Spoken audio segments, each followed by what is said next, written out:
আসসালামু আলাইকুম, welcome to my channel recipes by Sara's mom. আজ তৈরি করব শাক। তো এখানে আমি লাল শাক নিয়েছি আর শাকটাকে খুব ভালোভাবে ধুয়ে এরকম চিকন করে কেটে নিয়েছি রসুন কুচি, পেঁয়াজ কুচি। এখন চলে যাচ্ছি মূল রান্নায়। চুলায় একটি পাত্রে তেল গরম করে নিলাম আর এখানে দিয়ে দিলাম রসুন আর পেঁয়াজ কুচি। পেঁয়াজ আর রসুনের পরিমাণটা বেশি হলে শাকটা কিন্তু খেতে ভীষণ ভালো লাগে।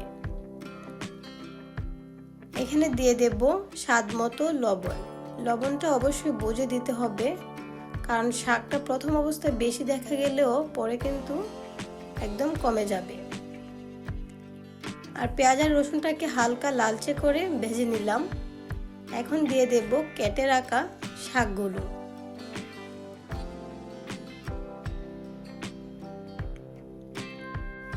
এখন একটু নেড়েচেড়ে ভালোভাবে মিশিয়ে নিচ্ছি আর ঢেকে রান্না করব 5-7 মিনিটের মতো।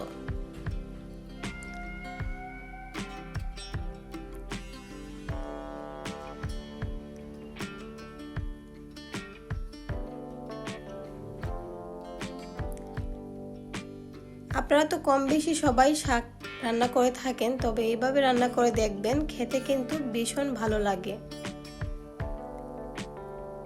আর এই রেসিপিটা শেষ পর্যন্ত দেখবেন, তাহলে বুঝতে পারবেন আমি কি করে শাকটা রান্না করছি। আমি টোটাল 10 মিনিট রান্না করলাম আর এই পর্যায়ে শাকটা অনেকটাই কমে গিয়েছে। আর দেখতেই পাচ্ছেন একটা চামচ দিয়ে খুব ভালোভাবে শাকটাকে ঘুটে নিচ্ছি। আর শাকটাকে খুব ভালোভাবে এরকম করে ঘুটে নিতে হবে, তাহলে কিন্তু শাকটা খেতে ভীষণ ভালো লাগবে। আর শাকটা একটু ধৈর্য সহকারে রান্নাটা করবেন। শাকের মধ্যে যে এক্সট্রা পানিগুলো থাকে সেগুলো কিন্তু একদম শুকিয়ে ফেলতে হবে।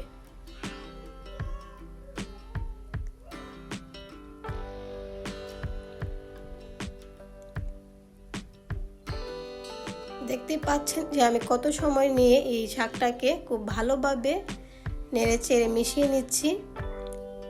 এখন দিয়ে দিলাম কাঁচামরিচ। আমি যেহেতু এই শাকটা বাচ্চাদের জন্য রান্না করব, সেই জন্য কাঁচামরিচটাকে কাটলাম না, আপনারা চাইলে কেটে দিতে পারেন। এখন ঢেকে রাখবো আরও কিছুক্ষণ। এ পর্যায়ে কিন্তু শাকটা খুব ভালোভাবে রান্না হয়ে গিয়েছে। শাক থেকে যখন তেল বের হয়ে যাবে তখন বুঝতে হবে যে রান্নাটা কমপ্লিট হয়ে গিয়েছে। এখন পরিবেশন করে দেখিয়ে দিচ্ছি। আশা করি আজকের এই রেসিপিটি আপনাদের সবার ভালো লাগবে। রেসিপিটি ভালো লাগলে অবশ্যই চ্যানেলটি সাবস্ক্রাইব করবেন এবং আমার ফেসবুক পেজটি ফলো করবেন।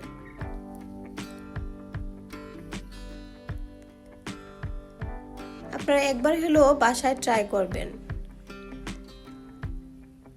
আজকের মতো এখানেই বিদায় নিচ্ছি। নিত্য নতুন ভিডিও পেতে অবশ্যই চ্যানেলটির পাশে থাকবেন। আল্লাহ হাফেজ।